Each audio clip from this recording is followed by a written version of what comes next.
Good morning. Welcome to Resource Prepping. I'm your host, Greg. I want to give you a brief overview of a prepper item that you may or may not want to include in your prepping. If you are in the city, I would highly recommend that you add it to your material. If you are suburban, think about it, but I would consider it.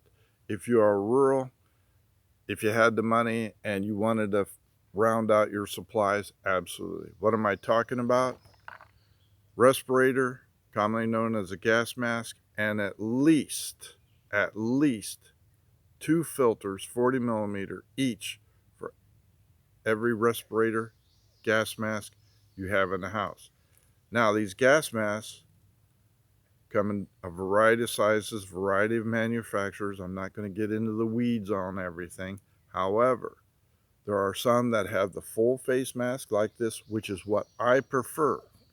So when you are looking around, you get a full visual. Others have just like the eye cutouts, which could also be like the Israeli gas mask. Those are fine as well. I would probably be armed if I don this. So I want a full range of looking around to see where it's at. Now, this is not bulletproof, bullet resistant. It is shatter resistant. It is not waterproof. I have spent a lot of money on one NATO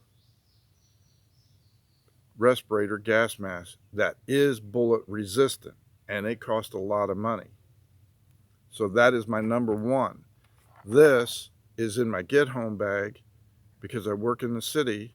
So in case rioting breaks out, tear gas, pepper spray is deployed, and I am trapped, or I am in my vehicle and come across a scene like that, maybe wildfires, whatever, and I have to abandon my vehicle for whatever reason, and the air quality is poor,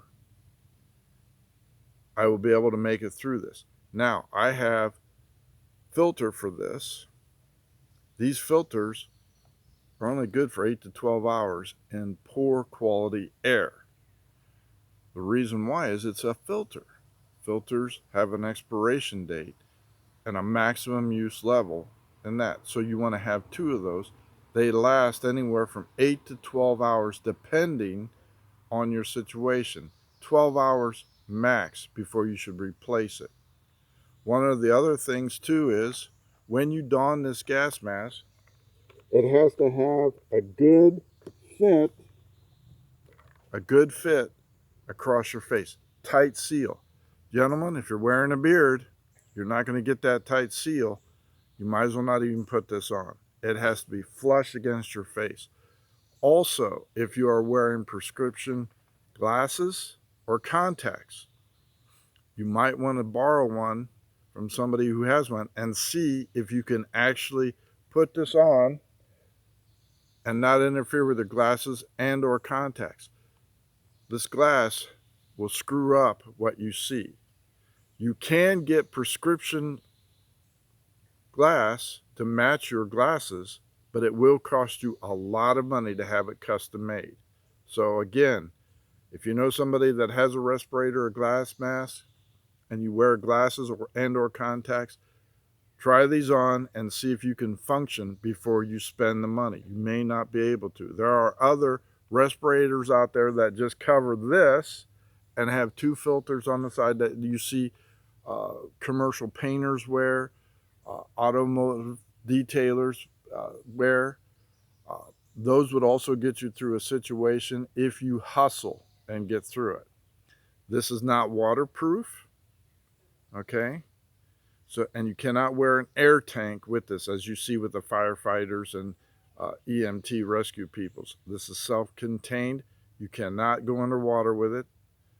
You may hold, your breath for a little while, but this is not underwater. This is not to be used with an air tank, okay? This is to get you to and from a crisis situation. The other thing people fail to realize is that on these filters, I hope you can see that, there's a plug right here. This tab.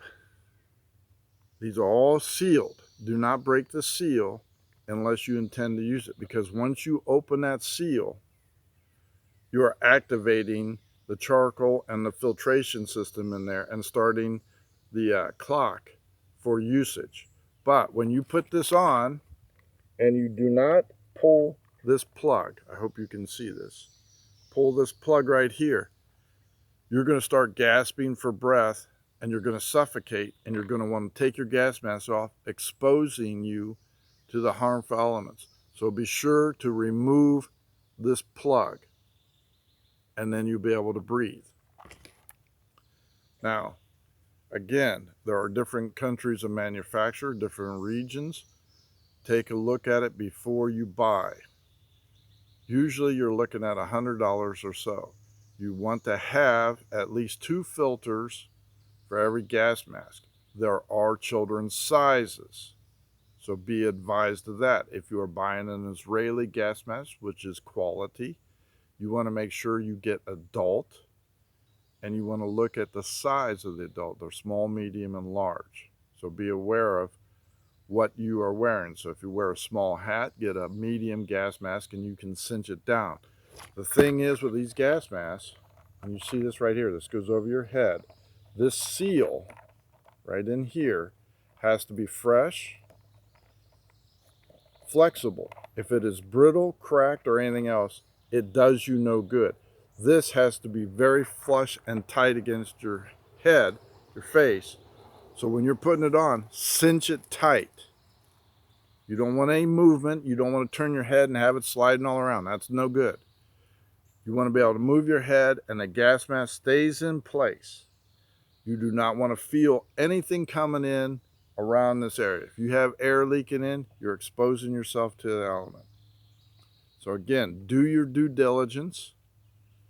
Know what you're getting, know what you're looking for. This is part of my emergency get-home kit. They come in different sizes, different varieties, different prices. I like the full face mask. If you have extra money and you want to get bullet resistant, because you may be in a combat situation, you will pay a lot of money for that. Shatter resistant and everything else. Read what this is good for. Some of them won't even protect you from a BB or a stone or something else like that. So read what you're getting for. Pay the extra money and protect your eyes. Okay? Again, I know it's very basic. It's intended to be very basic. I'm just trying to make you aware of what's out there. Should you have it? If you live in a city, in my opinion, absolutely. Can you get by with other stuff? Yes, there are partial respirators, like I said, that would be good to add to your bag. I have that too in my supplies. Keep in mind that if you have infants or small children, I would not recommend that. If you're going to do that, put a wet handkerchief or a cloth over their face and keep it moist to keep that stuff out of there. That's a tough call. Small children, again, read the directions.